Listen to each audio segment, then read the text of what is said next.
That was pure jealousy, wasn't it? It was. It was superb, isn't it? Now, when the BBC Philharmonic announced a concert to mark Armistice Day, it seemed like an ideal outing for war veterans at a care home in Salford. But staff there soon realised their residents may be too frail to make the journey into Manchester. Yeah, that should have been the end of it, but now the veterans, some of them in their 90s, have been able to hear the music after all, as Stuart Flinders explains.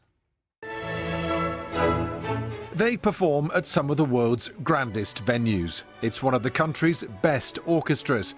And when the BBC Philharmonic heard that war veterans at a Salford care home weren't able to come to their Remembrance concert, the orchestra decided to go to them. Well, a bit of it.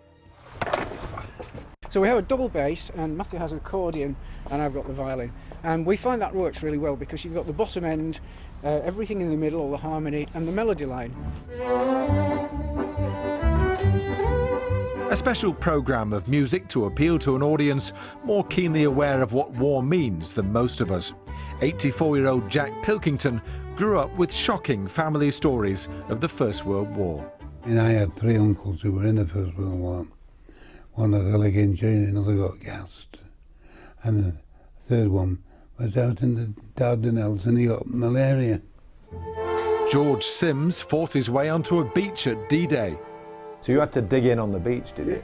And all the time people are trying to kill you, basically. And we're succeeding with these two bloody things there. Yeah. The machine guns. Yeah. That must have been incredibly frightening.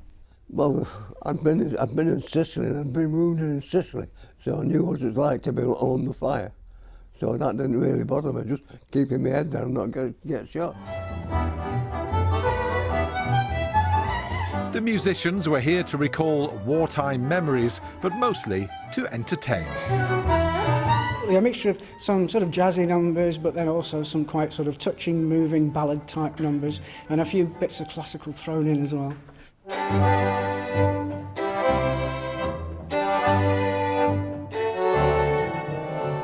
The oldest member of the audience, 99-year-old Oz, who served with the RAF in World War II.